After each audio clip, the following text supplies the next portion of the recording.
Hola, buenos días a todos. Me presento, soy su servidor Rafael González Salinas y trabajo para el Instituto de Mexicanas y Mexicanos en el Exterior y específicamente en la Dirección de Educación. Ahorita en breve ya estará con nosotros el doctor Marx Arriaga. Agradezco la espera a todos y cada uno de ustedes y deseo que puedan disfrutar y que sea de mucho provecho esta charla, esta plática que nos va a brindar el doctor Marx. Gracias. Buenas tardes. Hola, muy buenos días. Un saludo, Rosa María. Igualmente, Rafael, ¿cómo está? Bien, bien, gracias. Bienvenida a esta sesión. Ahorita el doctor Marx por ahí estaba teniendo algunas fallitas técnicas, pero ya en breve se conecta con nosotros. Era una muy buena charla con el doctor, quien es especialista en temas de bibliotecas y libros de texto. Gracias.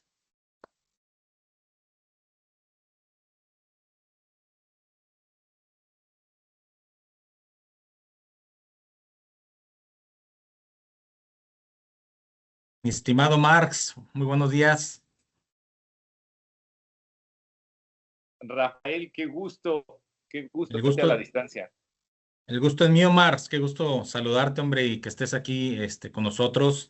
Gracias por haber aceptado esta invitación. Sé que eres una persona que anda muy ocupada y me consta,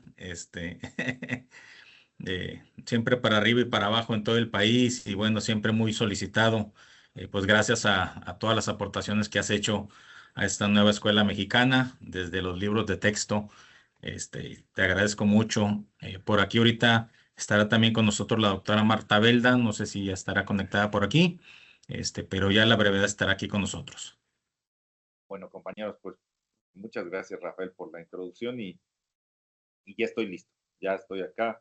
Sí, venimos llegando de Guerrero, andábamos en Iguala y en De acuerdo. Cihuatanejo tuvimos charlas con la base magisterial, pero mira, ya estamos aquí, un poquito desvelados, pero espero que guste la charla sobre la Estrategia Nacional de Lectura, el papel de las bibliotecas, la lectura y la nueva escuela mexicana. De acuerdo. Pues si me permites, quisiera leer una pequeña semblanza, compañeros, del doctor Marx Arriaga, quien aparte de ser una excelente persona y buen amigo, pues él es oriundo de Texcoco, del Estado de México. El doctor Marx Arriaga se desempeña como director general de materiales educativos de la Subsecretaría de Educación Básica de la Secretaría de Educación Pública, doctor en Filología Hispánica y profesor investigador de la Universidad Autónoma de Ciudad Juárez. Ha estado al frente desde 2022 y por encomienda del presidente Andrés Manuel Obrador del proyecto de la nueva escuela mexicana y de los libros de texto gratuitos en el marco del humanismo mexicano. En el diseño tanto del plan de estudios como de los materiales educativos, el doctor Arriaga Navarro ha impulsado un papel protagónico del magisterio en la transformación de la educación en México.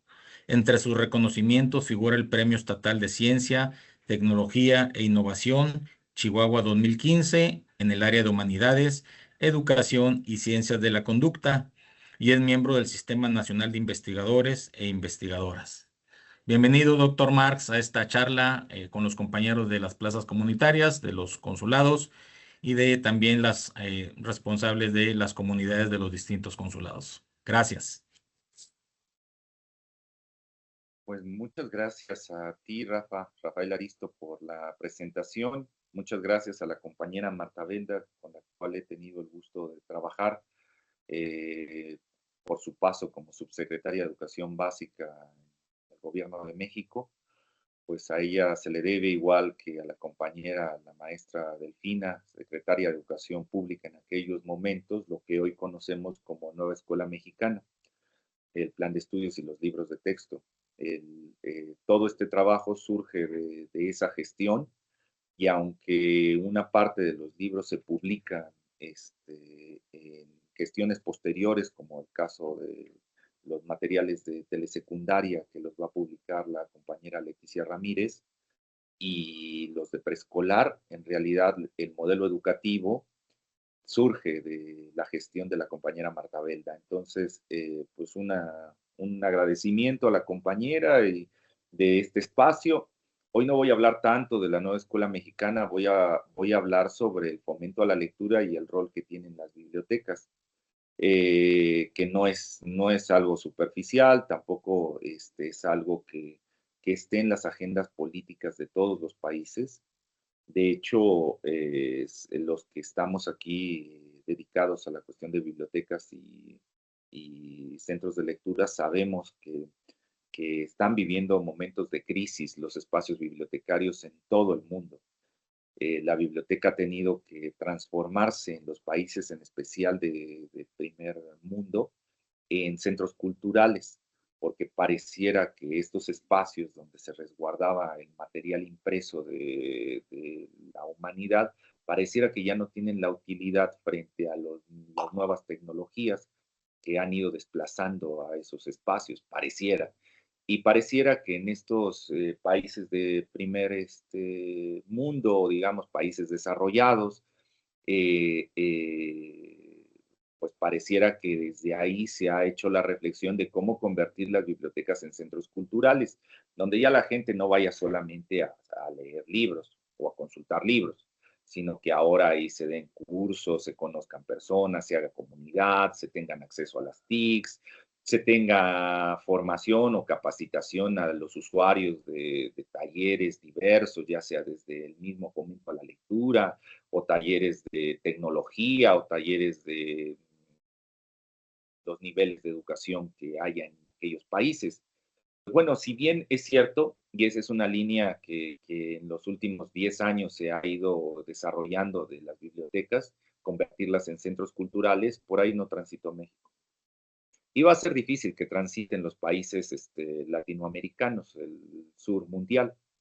¿Por qué? Y esto lo digo como provocación. Yo sé que las áreas de biblioteconomía en México y en los sures mundiales, al ser formadas en estos países eurocéntricos, eh, vienen con esas ideas de convertir las bibliotecas en centros culturales.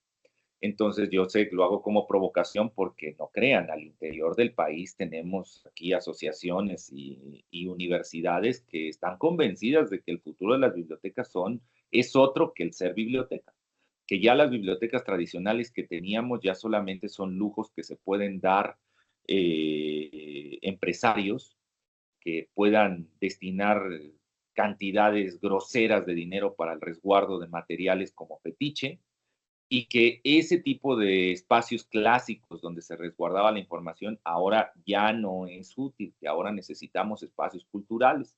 Y ahí está la UNESCO también motivando eso, está el AMLAC, está AMBAC, está AMLA, están varias asociaciones internacionales promoviendo esa idea.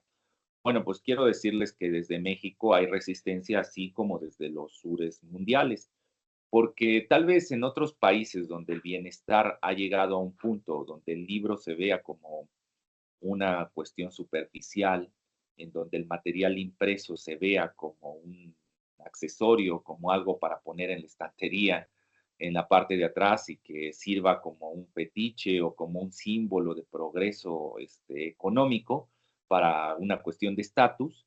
Si bien en esos países puede ser que el libro, no lo sé porque tampoco no vivo en esos territorios, no comulgo mucho con ellos, pero puede ser que vean al libro y a la biblioteca como algo superficial, como algo que ha perdido relevancia. En el caso mexicano no es así.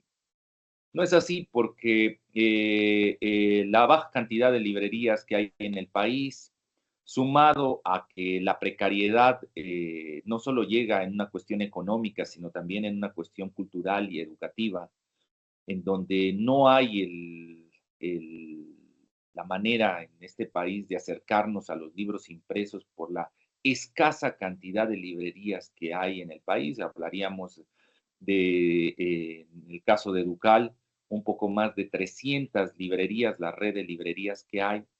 Pensemos, o sea, solamente el Estado de México tiene más de 300 municipios y es solo uno de los 32 estados de nuestra nación. Ni siquiera tenemos una librería por municipio, ya no hablemos por poblado. Entonces, ¿cómo el ciudadano tiene acceso al libro impreso?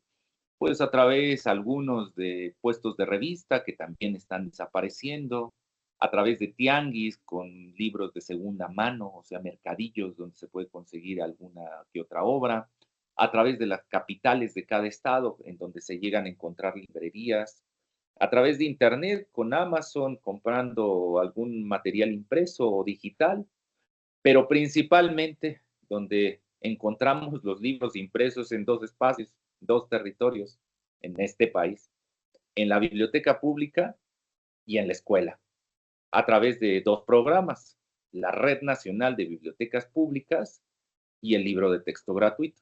Y tuve el honor, o sea, estas cosas raras de la vida, ¿no? Porque ¿quién me iba a decir que un texcocano, hijo de campesinos o de obreros del ramo de la generación de electricidad, pues iba a terminar como director de bibliotecas de este hermoso país y después como director del programa de libros de texto?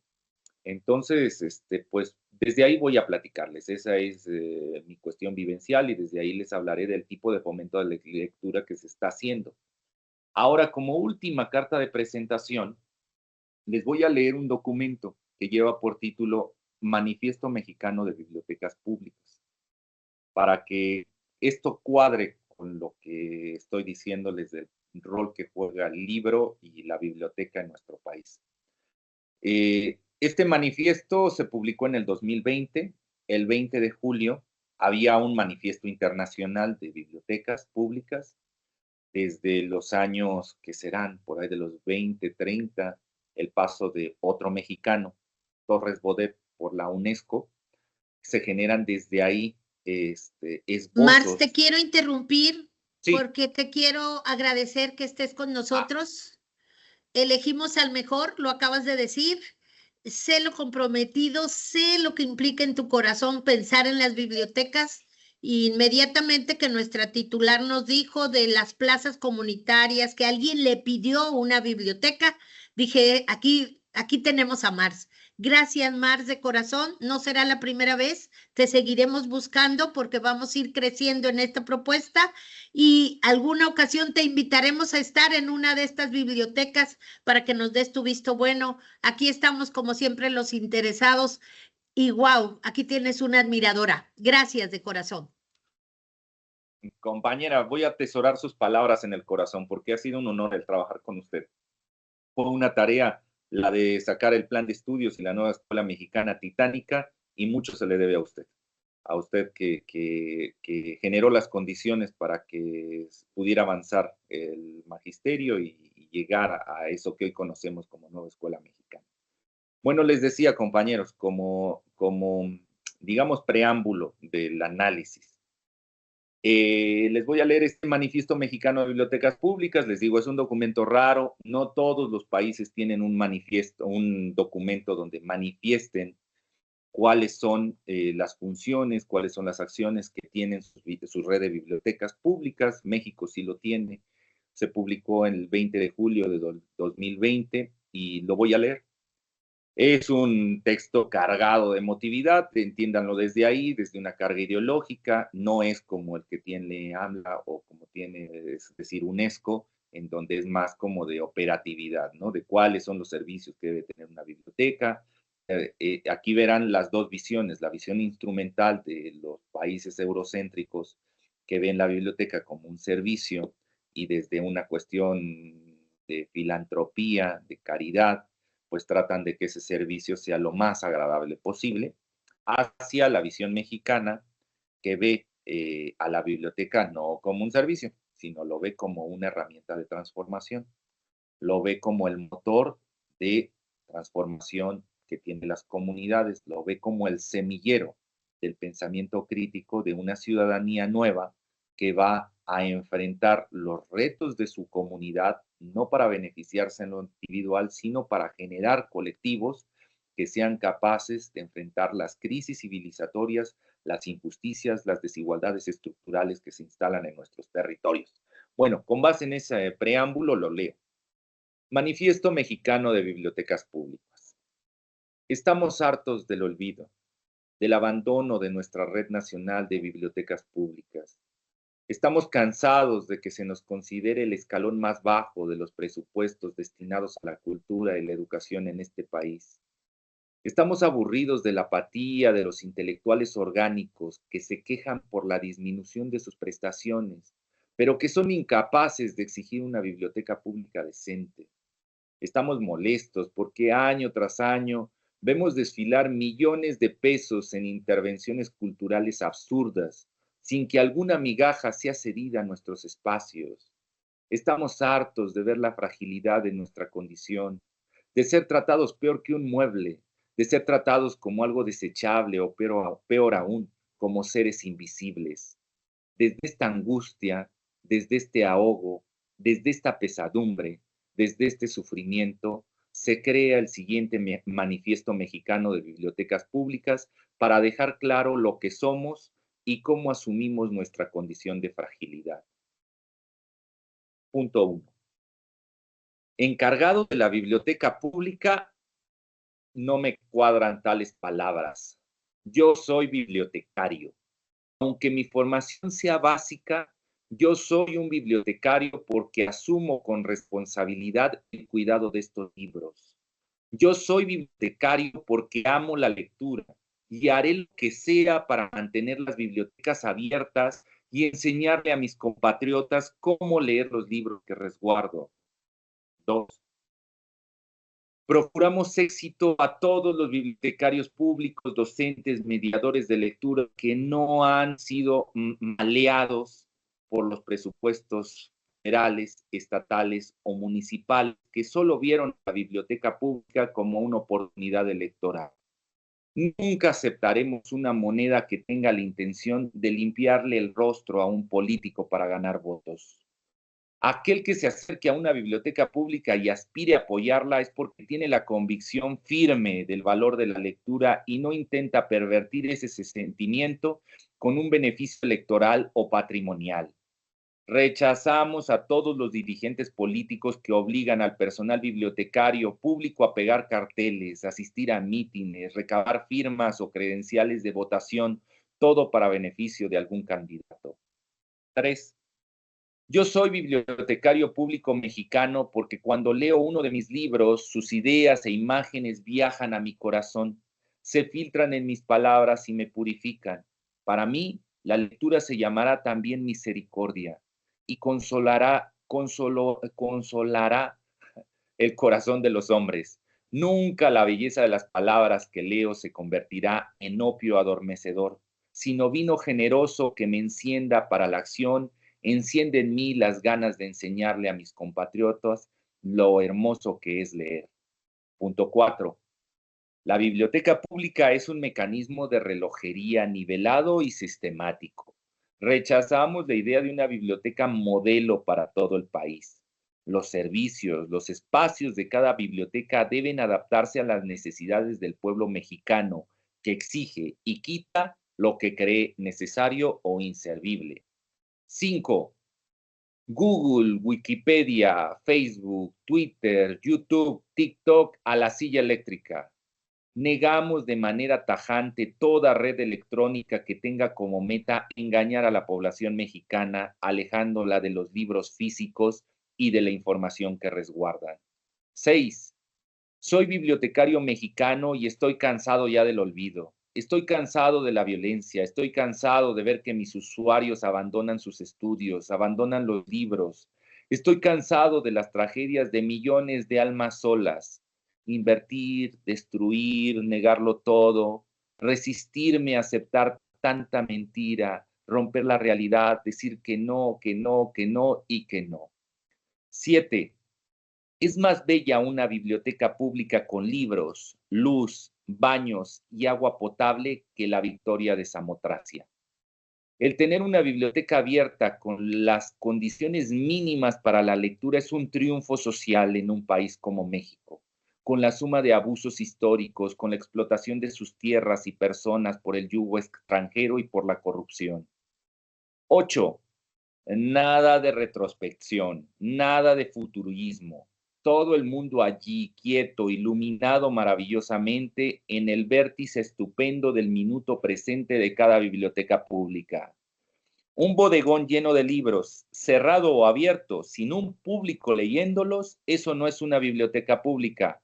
Eso es un almacén o un museo de libros. Eso es la Biblioteca Nacional. Una biblioteca pública debe estar llena de niños, adolescentes y adultos leyéndolos.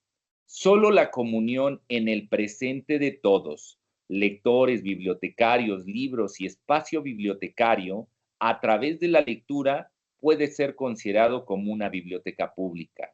Así, la biblioteca se transforma a cada momento según las necesidades de su público. Punto 9. Ser bibliotecario público en México no es una profesión, es una vocación superior. Un bibliotecario público toma conciencia de su condición cuando desde el fondo de su corazón siente una afinidad extraordinaria por los libros y por las personas que quieren leerlos. Ser bibliotecario público implica contemplar el dolor ajeno ocasionado por la ignorancia de las personas y sufrir al contemplarlo.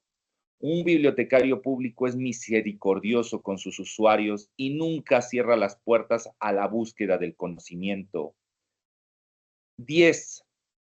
Un bibliotecario público mexicano asume con nobleza el enseñar con el ejemplo a los hombres y las mujeres con escasas nociones morales cómo deben ser humanos y clementes, caritativos con el huérfano y con el desvalido, fieles a la amistad, gratos a los favores recibidos, enemigos de la holgazanería y del vicio, conformes con los cambios de fortuna, amantes de la libertad, tolerantes, justos y prudentes siempre. 11. Un bibliotecario público es una persona limpia, ordenada y honesta, que hace todo lo posible por mantener su biblioteca en buen estado y ofrecer a todos sus usuarios un espacio agradable para la lectura y el encuentro amistoso. Y 12. Soy bibliotecario público mexicano y asumo un mundo mutilado. No hay un comienzo y nosotros no temblamos. No somos unos sentimentales. Nosotros desgarramos con un furioso viento la ropa de la ignorancia y la mediocridad de espíritu. Estamos dispuestos a cambiar el mundo y deseamos que el mundo haga lo mismo con nosotros.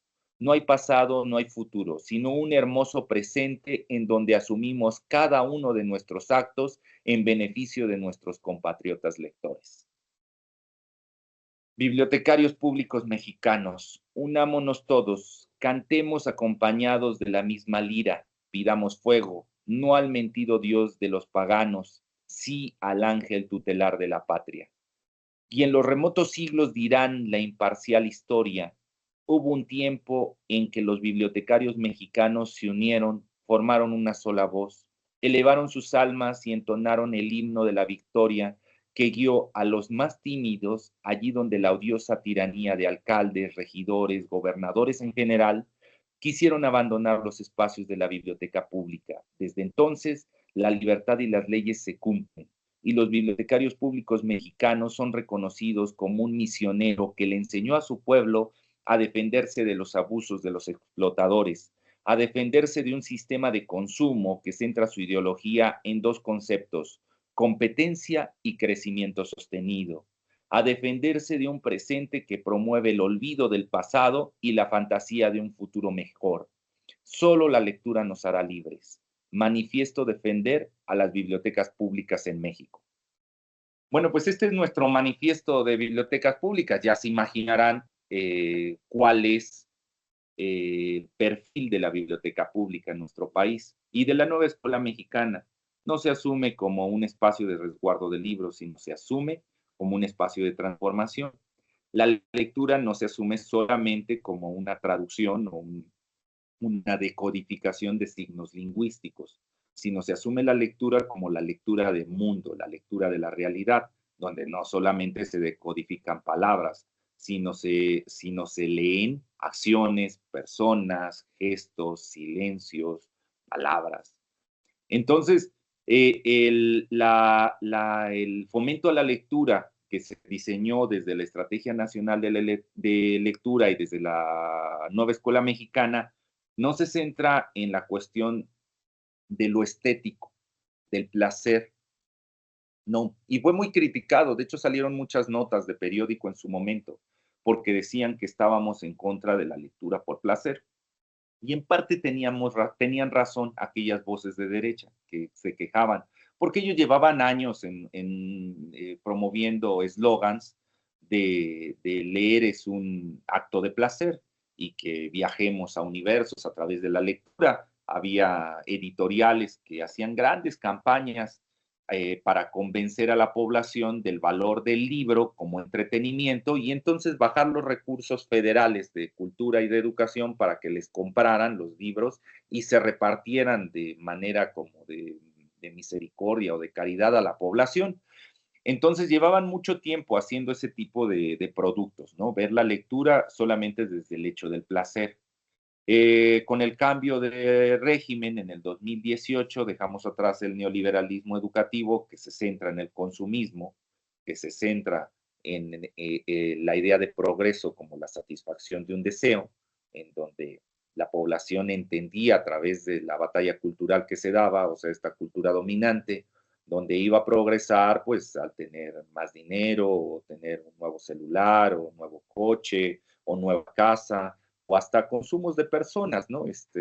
Yo progreso porque ya consumía esta pareja y ahora consumo otra, y progreso porque ahora mi pareja es más joven o mi pareja proviene de una clase más alta que la mía, qué sé yo, el consumismo en todos los niveles. Bueno, pues pasamos de esa idea neoliberal de consumo entendida, de progreso, perdón, esa idea neoliberal de progreso entendida como consumo, entendida como satisfacciones de deseos, a una idea clásica de progreso que tiene que ver con la negación de una injusticia.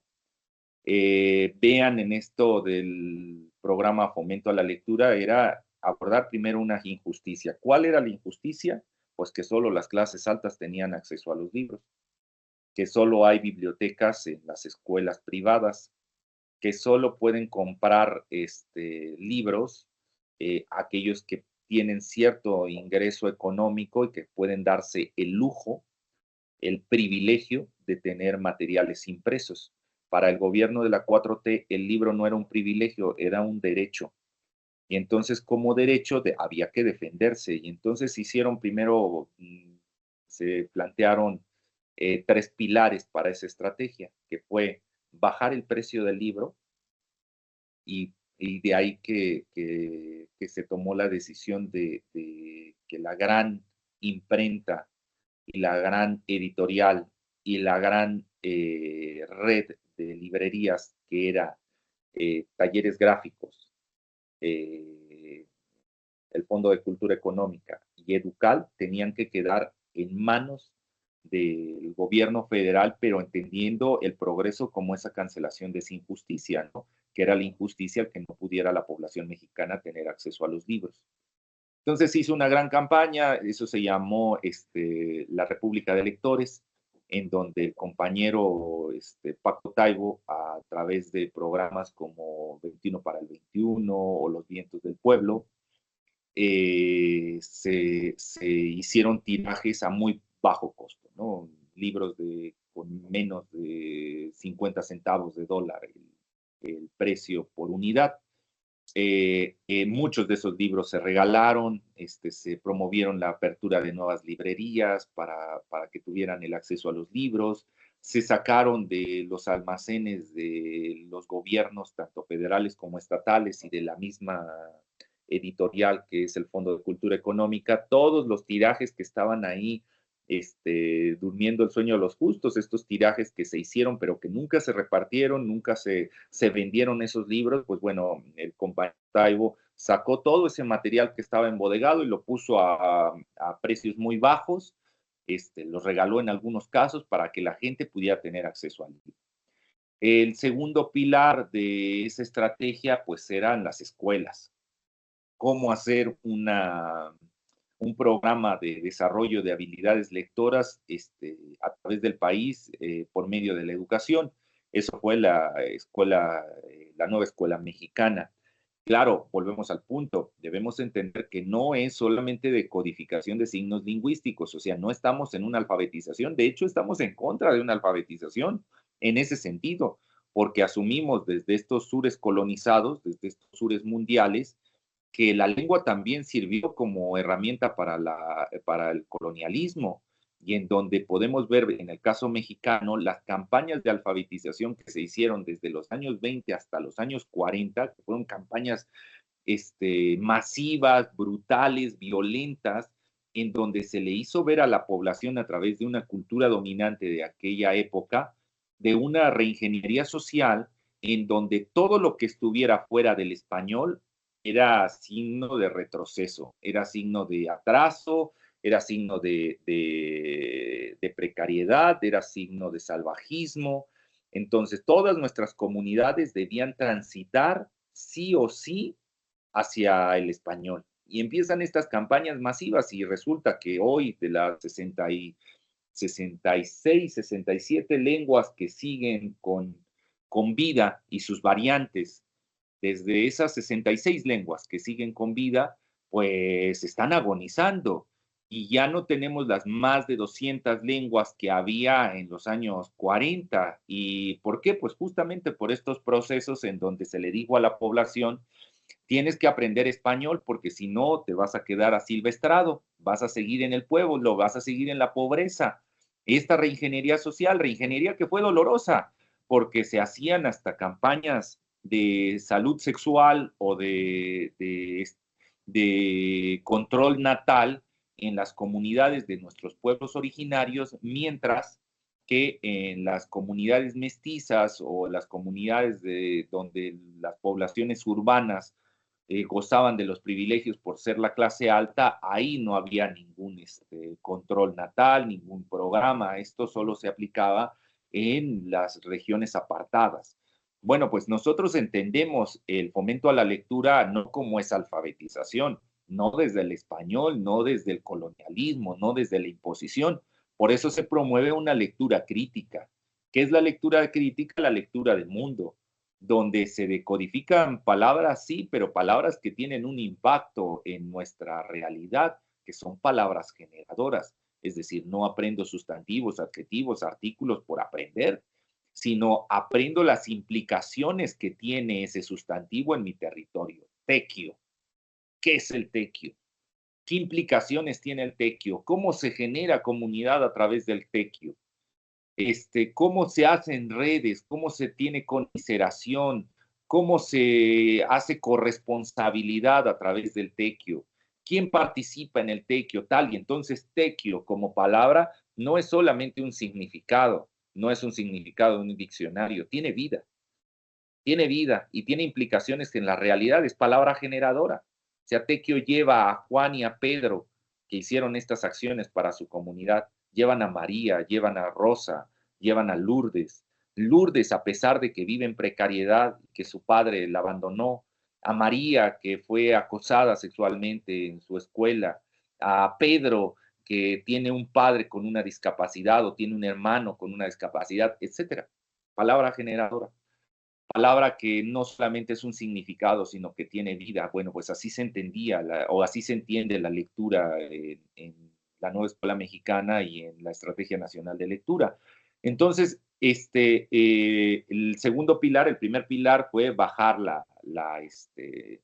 el precio del libro. Segundo pilar, hacer un cambio de modelo educativo donde las habilidades de lectura no se centraran solamente en la decodificación de signos lingüísticos y que tampoco se centrara el fomento a la lectura en la cuestión estética, en el placer de la lectura, sino que esa lectura tenía una implicación social. Se leía para transformar el mundo, se leía para primero entender el mundo, después en esa lectura de mundo ver las injusticias y desigualdades estructurales que estaban instaladas en los territorios para después transformarlos. Esa era la lectura de mundo que se fomentaba desde las escuelas. Y tercer pilar, lo que se llama fandangos por la lectura. ¿Qué era el fandango por la lectura? Era un acto de justicia. O sea, por años la cultura dominante había planteado que los operadores políticos de los intereses de las patronales, de los empresarios, esa clase alta, que ya sea empresarios o funcionarios públicos políticos que les operan las necesidades a esos funcionarios, pues vivían como una élite distanciada de la población, comían en lugares suyos, es decir, lugares de alta gama, restaurantes de lujo, iban a vacaciones exclusivas, tenían sus espacios, sus casas, sus departamentos, sus ranchos alejados de la población. Entonces había una ruptura social entre ellos y nosotros, como diría Benedetti, entre la clase alta y la clase trabajadora. Entonces el fandango era una cuestión de justicia social. Siempre esa clase alta le había dicho a la clase baja que la entretuviera, ¿no? Ya sea que trabajara en sus campos para lucrar con su trabajo o en las empresas para lucrar con su mano de obra, o ya sea con espectáculos y entonces que hiciera música, que hiciera baile, que hiciera hasta actos indecorosos para que esa clase alta se entretuviera, que fuéramos sus payasos. Entonces era una justicia social ahora que, como en un mundo al revés, como si fuera esto una cuestión carnavalesca, pues que ahora fueran ellos los que entretuvieran al pueblo, que no fuera al revés, ¿no? Digo esto, voy a trivializar, yo sé que los que son mexicanos que me están escuchando lo conocen bien, pero era común ver así en el viejo régimen, o sea, antes del 2018, ver eventos políticos o eventos empresariales políticos, o sea, donde participaba la clase alta, y entonces traer a los niños de las primarias y hacer ahí bailables y poner música, y entonces estaban ahí los funcionarios deleitándose de las gracias que hacía la población para entretenerlos. Bueno, pues el fandango por la lectura era el mundo al revés. Era, ¿y si ahora ponemos a los funcionarios a que lean a la población, a que compartan aquellos desde la humildad, para que aprendan un poquito de humildad, ¿no? Dejen de estar en sus burbujas, distanciados y que estén ahí, tengan una lectura, el gobernador. O sea, ya no hablamos de un, no sé, jefe de departamento, un director de la escuela, no, estamos hablando de las clases altas de la política y de los empresarios, porque ahí en el fandango desfilaron embajadores, gobernadores de estado, secretarios de estado, militares, empresarios, fueron muchas personas. Se organizaba uno al mes en los diferentes estados, en donde se sentaban a altos funcionarios, a la clase alta, y se les daba un texto. Y entonces ellos tomaban el micrófono, leían el texto y se lo leían a la población en plazas públicas con miles de personas. Yo tuve el honor de estar en un par de ellos, donde uno en Hidalgo, si no mal recuerdo, sí, Hidalgo, en el fandango de Hidalgo que se organizó, y pues era sorprendente, ¿no? Ver, no sé, qué les gusta, 10,000 personas, 12,000 personas en una plaza, escuchando a su gobernador tartamudear, porque no estaban acostumbrados ni a leer poesía, ni a leer teatro, ni a leer narrativa, porque esa clase alta utiliza estos objetos como símbolos para plantear su legitimidad como clase alta, pero lo hace como desde el fetiche, es decir, no es que sea una clase alta muy ilustrada que conozca de poesía, de narrativa o de filosofía, no es así. Muchos de estos funcionarios y de estos empresarios en su vida habían leído un poema. Entonces, pues ahí se paraban y pues tenían que enfrentarse al pueblo, a la población y escucharlos leer, y era todo un placer, ¿no? Entonces esas fueron las tres. Dirán, esta tercera, ¿qué fue? Solamente como una revancha de la izquierda hacia la derecha, que en sus resentimientos históricos, ahora que era un gobierno de izquierda, ponía a leer a altos funcionarios y a empresarios al pueblo llano. Pues no era tanto así, compañeros. O sea, yo sé que la derecha llega a estigmatizar a la izquierda y nos dice resentidos, pero que la autoestima está muy bien en cada uno de nosotros y no necesitamos estas acciones para saber qué somos o para sentirnos un poco resarcidos de los daños históricos. No se necesita eso. Lo hacíamos para la batalla cultural. Era fundamental. Es decir, todo programa político, toda política pública necesita estar acompañada de un cambio cultural, porque hay una cultura dominante instalada, y la cultura dominante nos decía que la lectura era un acto de placer, que la lectura era una cuestión elitista, porque pues para tener placer necesitas tener la barriga llena o tener dinero en el bolsillo, y si no tenías esas condiciones, pues no ibas a poder leer con placer, entonces la lectura no era para ti. Entonces, una cuestión elitista, aunque no se decía así en los medios de comunicación, pues eso interpretábamos todos nosotros. Cuando aparecían en estos comerciales niños blancos, bien vestidos, bien comidos, sonriendo, en espacios luminosos, haciendo el acto de la lectura, y entonces de repente del libro aparecía una nave espacial y viajaban a otros universos. O sea, estoy aquí describiendo estos comerciales de televisión, pues uno lo veía y decía uno, pues yo no soy ese, o sea, es decir, esto es para la clase alta, porque en primera, yo libros físicos no tengo, o sea, no tengo acceso, vivo en una población donde no hay librería, no hay biblioteca,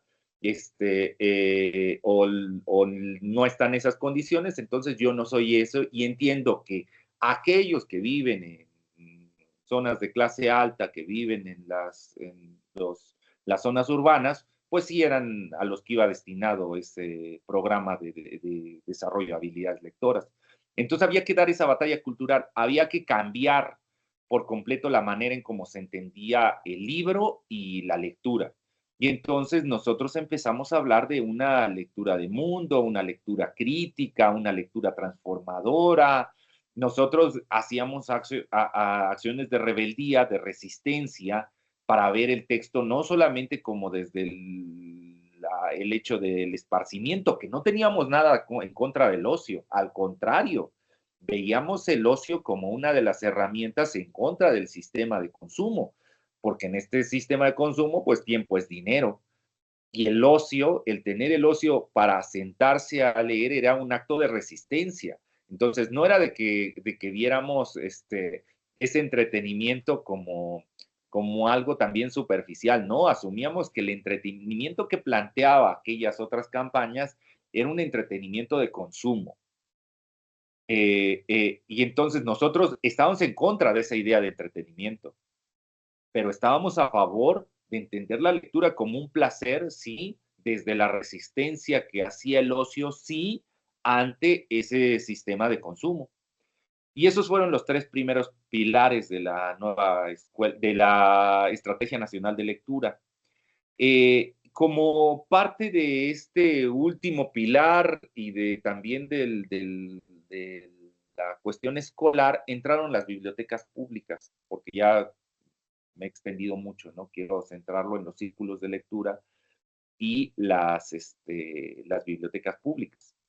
Entonces, ya les había dicho que desde el ámbito educativo, pues se promovió la nueva escuela mexicana. Bueno, pues ahí a caballo, ¿por qué está a caballo? O sea, la biblioteca pública no responde a fines exclusivamente escolares, ustedes lo saben. Los círculos de lectura tampoco funcionan exclusivamente a cuestiones escolares. Claro, eso no quiere decir que estén en contra de la escuela. Es decir, un estudiante puede ir a una biblioteca pública y puede hacer sus tareas ahí, pero no es una biblioteca escolar. Es decir, es una biblioteca pública donde puede ir un estudiante, puede ir su mamá, puede ir su papá, puede ir su abuelo, puede ir un campesino, puede ir un obrero y puede ir hasta un empresario. Puede ir cualquiera a la biblioteca pública, y la biblioteca pública debe tener el espacio para cualquiera que asista. Entonces se adapta a las necesidades de los usuarios, se adapta al territorio en donde se encuentra. Entonces era importante recuperar la Red Nacional de Bibliotecas Públicas. Cuando yo fui director, había 7,464 bibliotecas en el papel, ¿no? Porque los gobiernos les encanta, esto es una cuestión de rendición de cuentas, esto es lo que el discurso empresarial del viejo régimen, ¿no? La calidad entendida como rendición de cuentas. Entonces, esta rendición de cuentas planteaba, somos un país que estamos progresando porque casi tenemos una biblioteca por municipio. Casi la tenemos, nos faltaban un 2-3%, pero era una simulación, porque lo que hicieron en esos gobiernos fue abrir bibliotecas y cerrarlas. y hicieron un reglamento para que decir, como se necesitaba que el espacio de la biblioteca pública fuera federal, o sea, fuera del Estado, se cedían los derechos de la tierra donde se instalaba la biblioteca. Y ahí en un acta de cabildo, el cabildo mencionaba este espacio que está situado en estas coordenadas, que mide tantos metros, va a ser biblioteca pública de hoy hasta el último día del ser humano, ¿no? ¿Qué pasaba? Pues se abría la biblioteca, se instalaba y después con el paso de los meses o de los años se cerraba, pero existía el acta de cabildo que decía, aunque ya eso sea un espacio abandonado o se convirtiera en una bodega o lo hiciera en una escuela o sabrá Dios lo que pudiera pasar, me tocó encontrar bibliotecas que se convirtieron en puestos de policía. O sea, hubo unos casos dramáticos en Nuevo León donde utilizaron la estantería donde iban los libros para ahí colocar los rifles, porque el presidente municipal de aquel lugar dijo, la biblioteca no me sirve de nada, yo lo que necesito es más policías, y entonces agarró la biblioteca y la convirtió en una caseta de policías, y ahí tenían, en lugar de libros, los libros los sacaron, los tiraron, y pusieron ahí granadas, balas, rifles, pistolas, chalecos antibalas. Estas cosas eran comunes en la Red Nacional de Bibliotecas antes del 2018. Entonces teníamos en el papel 7,464 bibliotecas. En la realidad teníamos un poco más de 3,000 bibliotecas funcionando. Y el número iba en descenso todos los días, porque había también ahí un problema horrendo. Es que no había un reglamento para saber cuánto ganaba un bibliotecario. El salario del bibliotecario no lo ponía la federación, lo ponía el municipio. Y el municipio decidía cuánto darle. En promedio, nosotros registramos en ese 2018 un salario base a nivel nacional de 1,500 pesos al mes. 1,500 pesos. O sea, lo que serían, ayúdame Rafa, unos 75, no, sí, $75. Sí, más o menos $75 al tipo de cambio actual. Sí, unos 75 por ahí, 70, $75 más o menos serían lo que gana al mes ese bibliotecario, lo que ganaba. Por eso también una de las estrategias que tuvimos es sacar una ley general de bibliotecas donde apareciera un artículo que dijera que el bibliotecario era necesario, era su derecho recibir un trato digno, un salario digno. Y de ahí empezó toda una revolución en el ámbito bibliotecario para tener salarios donde se pueda garantizar una vida digna. Bueno, pues así encontramos, y entonces todo el 2018, 19, 20, 21 nos dimos a la tarea de mejorar esas condiciones, adquirir libros. Ahí hay otra situación trágica del viejo régimen. Se supone que había 7,464 bibliotecas en el papel. Ya vemos que eso no es así, que había mucha simulación, que eran un poco más de 3,000. Bueno, uno pensaría, bueno, 3,000, ¿cuántos libros fueron los que se repartían al año para esas 3,000? Ya no 7,400, digamos que 3,000. ¿Cuántos se repartían? 33. En el caso del 2018, que el gobierno cambia a finales de noviembre del 18, inicios del 19, bueno, pues en el año 2018, que fue el último del régimen priista, del régimen anterior, se compraron 33 libros. Ustedes dirán, 33 libros por cada biblioteca, pues no estaba mal el reparto, ¿no? O sea, pues llegaron para ser un país tercermundista, 33 libros por biblioteca, pues es un buen acervo que les llegó de actualización. Si esto se hace año tras año, pues estarán bastante bien sus bibliotecas. No, compañeros. 33 libros para las 7,464 bibliotecas. Ese fue la inversión del 2018, el último año del priismo. Así se encontró la red. Entonces, ¿qué hicimos? Primero, pues comprar libros. Y ese fue un acto de rebeldía, porque dirán, bueno, ¿y en qué se iba el dinero? Son unos descarados los gobiernos de derecha. Según ellos, y según lo que decía la UNESCO, pues ahora la visión estaba en las aldeas globales y en lo virtual. Es decir, apostar por el libro impreso era cosa del pasado. Ahora había que invertir en libros digitales. Sin importar que en este país tú viajas 2 horas para allá y pierdes conectividad. Así está el país. Entras a zonas rurales, desaparece, ya no digamos el internet, la señal de telefonía. Entonces, frente a esa cuestión orográfica tan compleja que es del país, donde tienes bosques, selvas, desiertos, costas, dificilísimo llegar a las poblaciones. Pues resulta que el gobierno dice, vamos a invertir en libros digitales. Hicieron una plataforma como un Netflix, donde le compraban a las editoriales libros y le decían todavía los cínicos de las editoriales, bueno, pues sí, pero no te lo puedo dejar abierto porque después esto se hace piratería. Así que hay una plataforma, tus usuarios se tienen que registrar y entonces a través del teléfono les voy a dar un número para que puedan entrar a como Netflix, vean los libros y los puedan leer.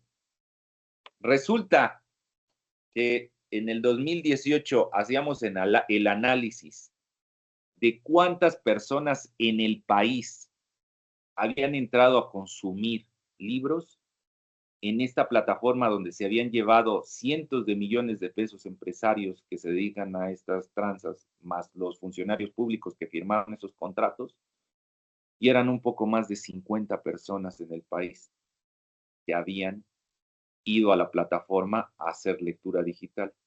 Esto tenía que ver con la realidad del país, un país que las zonas rurales están muy apartadas y no tienen el acceso a ese tipo de dispositivos. Y otra en donde no había hábitos de lectura desarrollados, entonces la población no veía como algo relevante. ¿Qué hicimos? Invertir en libros físicos. Paco, el compañero Taibo, baja el precio del libro. Nosotros en bibliotecas nos damos a la tarea de ir a las editoriales y decirles, mira, tenemos este presupuesto, quiero estos libros, no quiero saldos, no quiero que me estés dando tus obras, lo que no pudiste vender en las pocas librerías que hay en el país o saldos de otros países, no quiero estas obras que son fundamentales para la formación de ciudadanía en mi país. ¿Por qué? Porque la biblioteca no es solamente un espacio de entretenimiento, es un espacio de formación de ciudadanía crítica, de ciudadanía solidaria, y necesito estas lecturas para formar un ciudadano que sea capaz de observar las injusticias y desigualdades estructurales y que en lugar de mirar a otro lado, se vaya y se organice con los suyos para generar acciones de transformación que resistan hacia aquellas injusticias instaladas por décadas. Entonces íbamos con las editoriales y les decíamos, no, de tus saldos no quiero nada. Yo lo que quiero es esta y solo traigo esto. Y ahí empezaba la negociación, ¿no?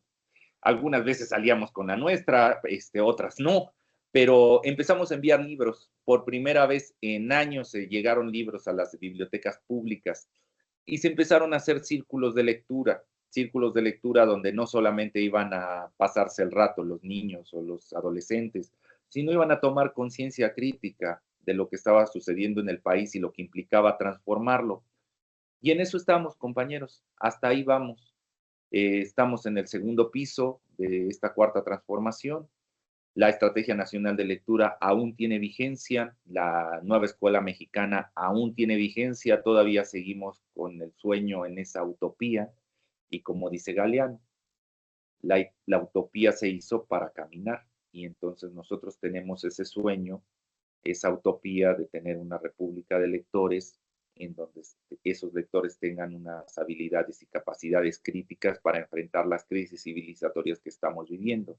Y seguimos caminando para alcanzar esa utopía. Esa utopía ya cuando vemos que estamos a punto de alcanzarla, se va 10 pasos para allá y seguimos avanzando.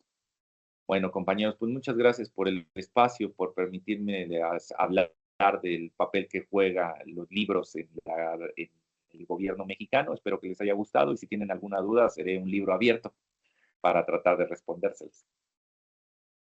Gracias, doctor Marx. Muy amable, muy enriquecedora tu charla. Y bueno, por aquí ya vemos una mano levantada. Por ahí, con mucho gusto, las dudas que tengan, por favor, se las pueden hacer externar aquí al doctor Marx. Adelante. Gracias.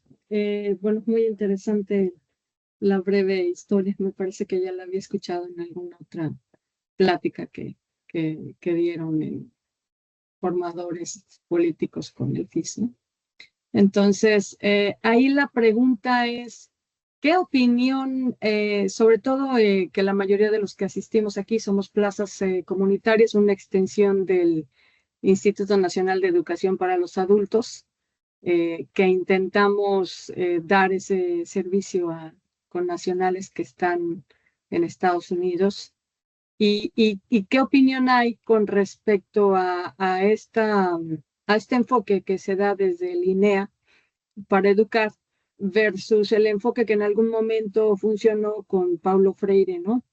Y bueno, ¿qué opinión te merece que en México, en los años que haya sido, independientemente del gobierno que haya sido, que sigamos conservando el analfabetismo o la falta de educación en el país a nivel temprano, al grado que hicimos una institución de eso, ¿no? Porque no es un programa que tenga como meta terminar con la falta de educación, porque ya se hizo y se conserva, ¿no? El problema es que se sigue conservando a ese problema como una institución. Esas serían las dos preguntas y sería todo. Gracias. Oh, bueno, compañera, buenísimas las preguntas. Y pues son estas cosas tragicómicas, ¿no? De nuestro país. O sea, no sabe la cantidad de críticas que recibió la Estrategia Nacional de Lectura o la Nueva Escuela Mexicana por atreverse a tener una visión crítica, emancipadora, como lo soñaba Paulo Freire. En cambio, el INEA, CONAFE, bueno, se convierten en los grandes símbolos de progreso, ¿no? Y de educación, cuando aquí, sin hacer mucha leña de ese árbol caído, cuando sabemos que pues en esa alfabetización no hay la formación ni de una ciudadanía ni una formación educativa que se plantee generar una ciudadanía distinta, ¿no? O sea, solamente son acciones remediales a circunstancias trágicas de nuestro país, en donde son parches para decirle a la población al interior y fuera que se está avanzando en los rezagos educativos, y que es tragicómico porque algo que surge como un parche se institucionaliza y empieza a convertirse en grandes presupuestos y grandes políticas públicas, ¿no? Entonces, ¿qué le puedo decir? Pues que eso no es la nueva escuela mexicana, eso no aspira, nosotros no aspiramos en una educación para pobres, ¿no?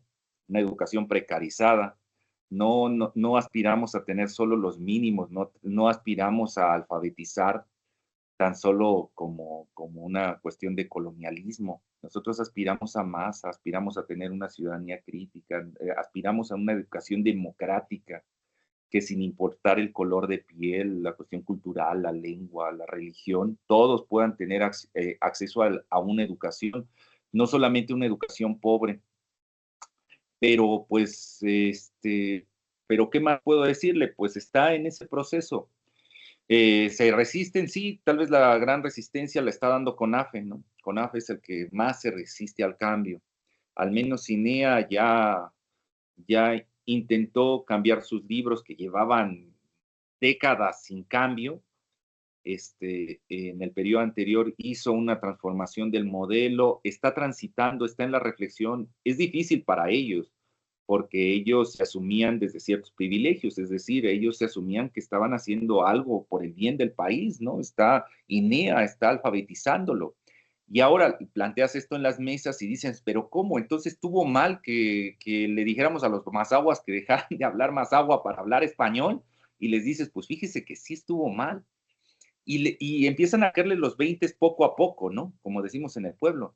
Empiezan a reconocer que sí hubieron actos de violencia y que sí hubo un romanticismo en esa educación pobre, en hacer ver a la población que ese era el camino, que en lugar de dar una educación completa, una escuela con servicios completos, pues había que dar el servicio de CONAFE o a dar el servicio de INEA, una educación precaria, pero que se hacía desde la buena voluntad y que esto era comunitario y que había que aplaudirlo.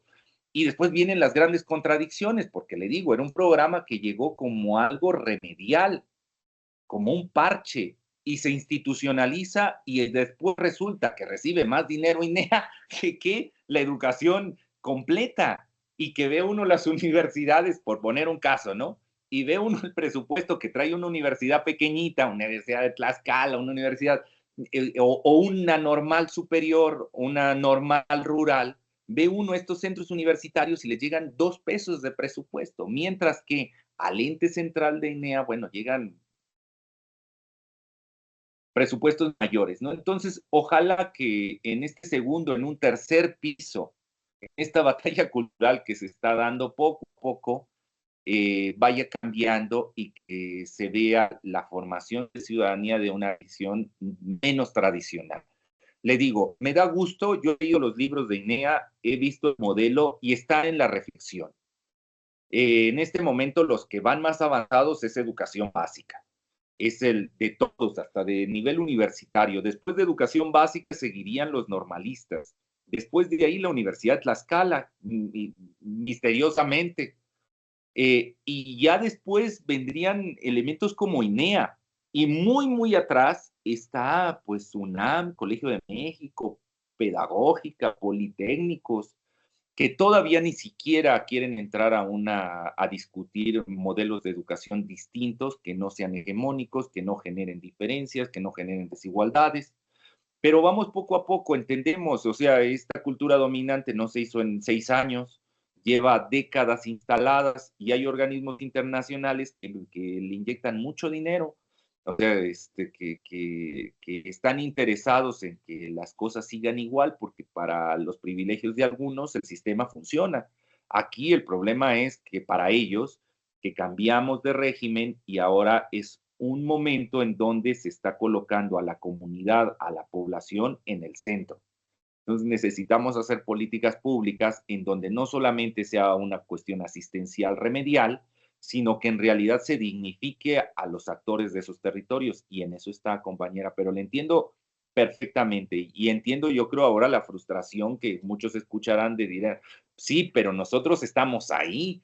¿Cómo hacemos? Bueno, no voy a aplicar el clásico del neoliberalismo de que con pequeños cambios se van a lograr grandes cosas, porque eso es otra fantasía del neoliberalismo. No, Claro, las grandes transformaciones se hacen con grandes cambios. Y, lo digo en el marco del trabajo que tenemos, ¿no?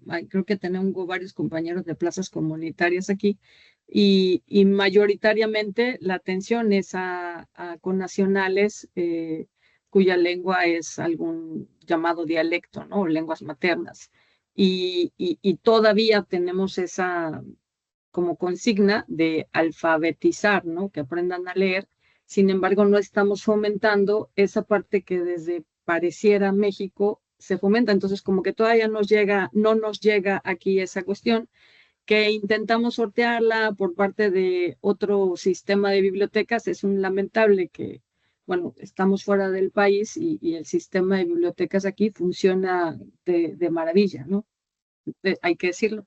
Si algo funciona aquí es el sistema bibliotecario que educa en distintos aspectos donde hay lectura de libros, uno va, agarra el libro y bueno, vaya, se fomenta la lectura. Eso sería todo. Muchas gracias por la respuesta y pues ojalá le inviten a este encuentro próximo sé que es el 23, 24, 25 y 26 acá en Nueva York.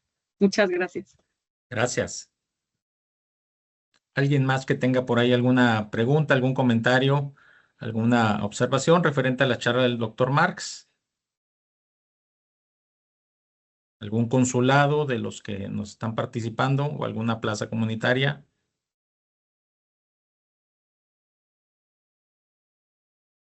¿Nadie, muchachos? Bueno, yo por ahí tengo una preguntita, Marx. Desde tu experiencia, ¿cómo se pudiera motivar a las personas que asisten a las plazas comunitarias para darle uso a las bibliotecas? ¿Cómo se podría, como dice bien la compañera, si bien hay un muy buen servicio de bibliotecas en el exterior, cómo se le pudiera motivar a esas personas que acuden a estas plazas comunitarias que vienen a ser como centros educativos? Te lo parafraseo para que lo entiendas a lo mejor o lo visualices mejor. Sí, bueno, yo lo pensaré otra vez desde el contexto mexicano. Tengo el honor también ser maestro de la Universidad Autónoma de Ciudad Juárez. Entonces conozco bien la red de bibliotecas por el paso, o sea, se consulta mucho y sé lo extraordinaria que es la red de bibliotecas públicas de Estados Unidos. Ahora, no lo pensaré desde ahí, lo voy a pensar desde la nueva escuela mexicana, cómo enfrentamos desde la precariedad ese reto de construir comunidad. Y es entendiéndola como comunidad desde la organización. Uno de los errores que veíamos nosotros desde Nueva Escuela Mexicana era entender lo educativo como un servicio. Entonces, era un estudiante que llega a la escuela a recibir el servicio de la educación, donde hay un operador de ese servicio, un maestro que lo imparte y que la finalidad es lograr una certificación. Cambió ahí el modelo y decíamos, aquí nunca vamos a hacer comunidad porque esto es solo un servicio, esto es una tienda, esto es como una tienda una oficina de gobierno en donde alguien necesita algo, viene, lo solicita y se le da. Entonces aquí no estamos haciendo comunidad, tan solo estoy como servidor público haciendo mis funciones. Si son plazas comunitarias, estarían construyendo comunidad y solo se construye comunidad a través de la organización.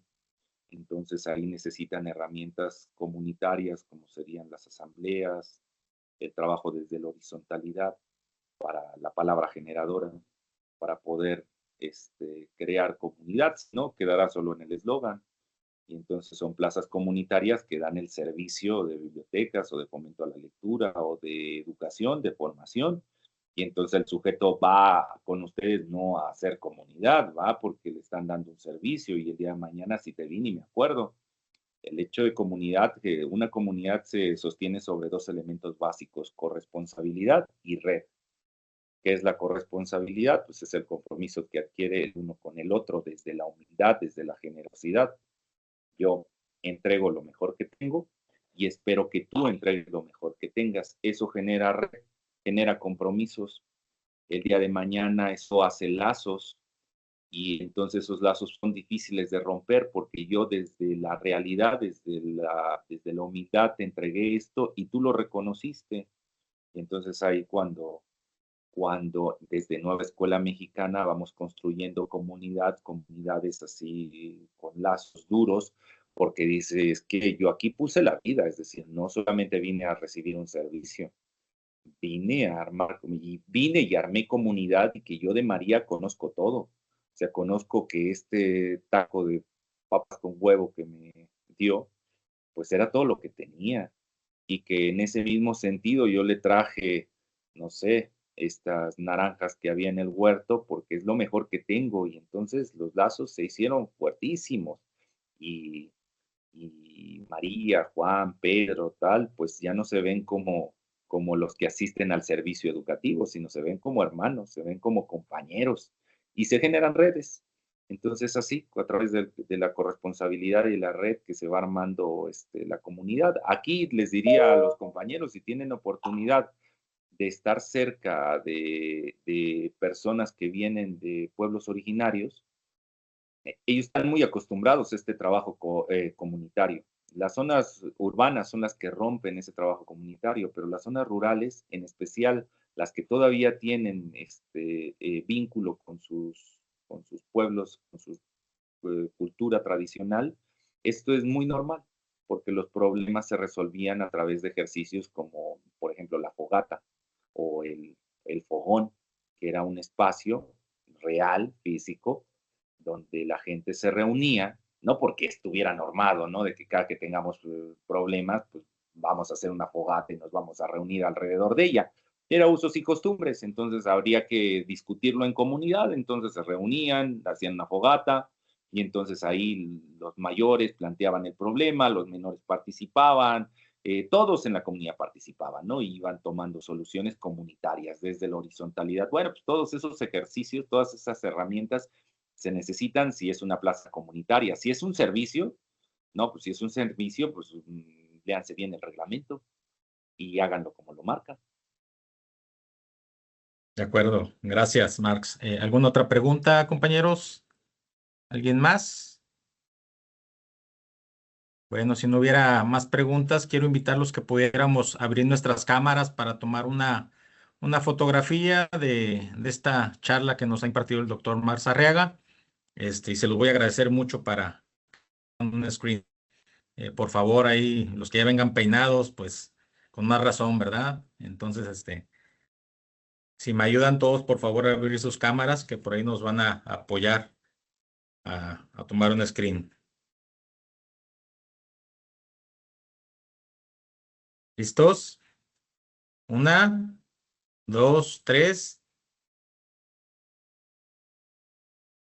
¿Alguien más? 1, 2, 3. Gracias. Pues bueno. Yo solamente comentar, ¿no? Eso de la atención a las plazas comunitarias. Aquí en todos lados hay una biblioteca y a veces nuestros connacionales no saben que pueden entrar a la biblioteca a usarla, ¿no? Entonces sería un buen ejercicio desde el IME o desde los consulados o desde algún otro espacio, inclusive el INEA, fomentar una visita como la que hacían en primaria, ¿no? En algunos lugares. Vamos a visitar la biblioteca y se dan cuenta que a veces los sábados hay talleres manuales, ¿no? Donde también se crea comunidad. Entonces es bien importante porque se están muy cerquita. Muchas gracias por la plática. Gracias, saludos. Verónica. De hecho, gracias por el comentario. De hecho, es uno de los asuntos que la titular, la maestra Tatiana Cloutier, está muy interesada en darle difusión al tema de las bibliotecas para el uso y la promoción. Y bueno, pues agradezco a cada uno de su participación, su asistencia. Ya estamos al tiempo. Y una vez más, doctor Marx Arriaga, muy amable por tu participación, por haber aceptado esta invitación. Y próximamente tendremos por ahí seguramente otras reuniones, si nos permites invitarte con otros consulados. Entonces, muchas gracias, Marx. De nada, gracias a ustedes. Gracias. Y de compañeros, no se necesitan los títulos. Es un Gracias. gusto. Un saludo a todos y estoy aquí a sus órdenes, Rafael González, desde el Instituto de Mexicanas y Mexicanos en el Exterior, en la Dirección de Educación. Un abrazo a todos. Buena tarde.